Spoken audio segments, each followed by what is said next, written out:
développement rural.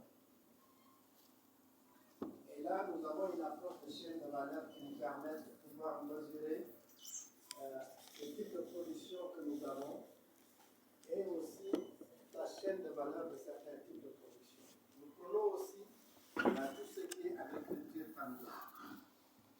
Le second axe est plus lié à ce que nous appelons l'inclusion financière, où nous essayons de mettre en place des programmes et des projets pour pouvoir renforcer les capacités de ces personnes déplacées de force pour la création de petites, moyennes et micro-entreprises et aussi pour le renforcement de l'emploi à travers la formation professionnelle, à travers aussi l'encadrement pour trouver des emplois.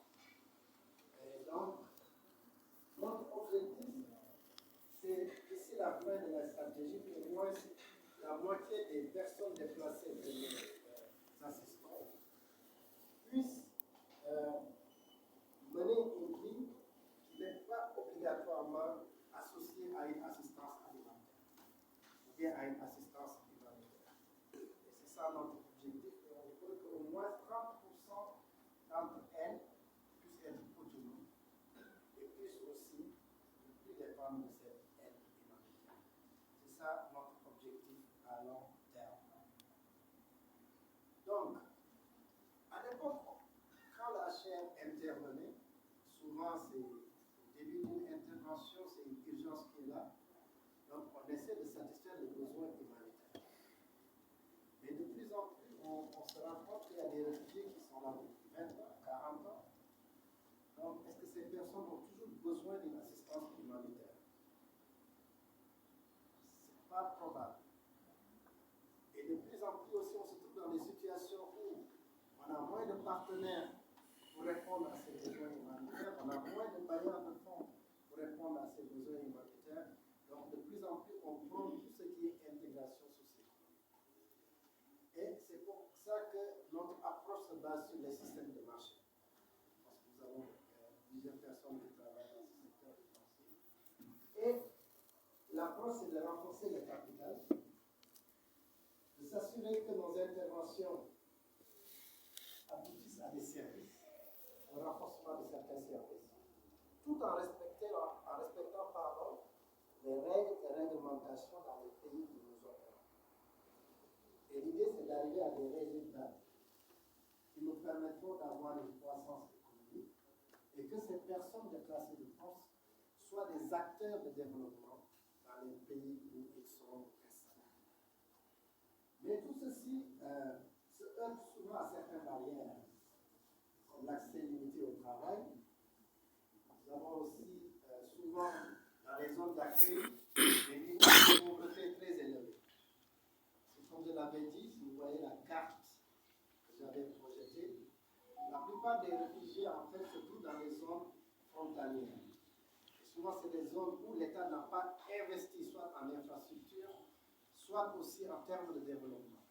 Ce qui fait qu'ils sont accueillis par des populations qui ont accès à des opportunités très limitées, qui n'ont pas accès aux infrastructures routières, qui n'ont pas accès aux infrastructures socio-économiques de base, donc ce qui rend difficile les conditions de vie de ces populations, qui n'ont souvent aussi pas accès à l'information et peuvent aussi être en face de xénophobie dans certaines zones.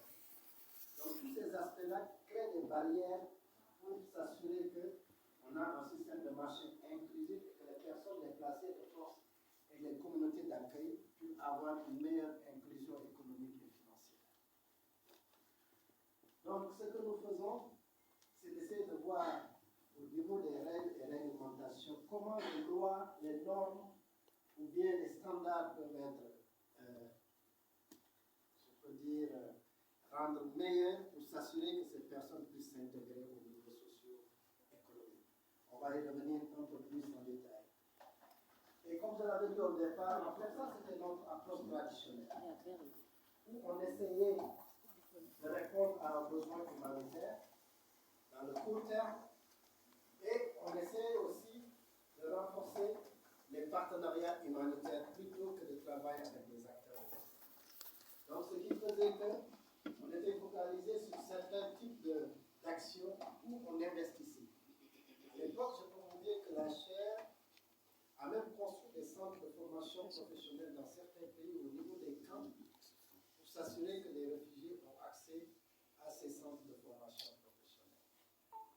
Et au niveau de l'éducation, par exemple, si un réfugié était installé dans un pays où peut-être c'est l'anglais qui est la langue de la formation ou de l'éducation, on essayait de mettre en place des systèmes parallèles où on mettait en place des systèmes dans la langue des réfugiés pour s'assurer qu'on a une inclusion, je ne dirais pas inclusion, mais au moins qu'il y ait un système parallèle qui permette aux réfugiés d'avoir accès à l'éducation. Donc on mettait en place des systèmes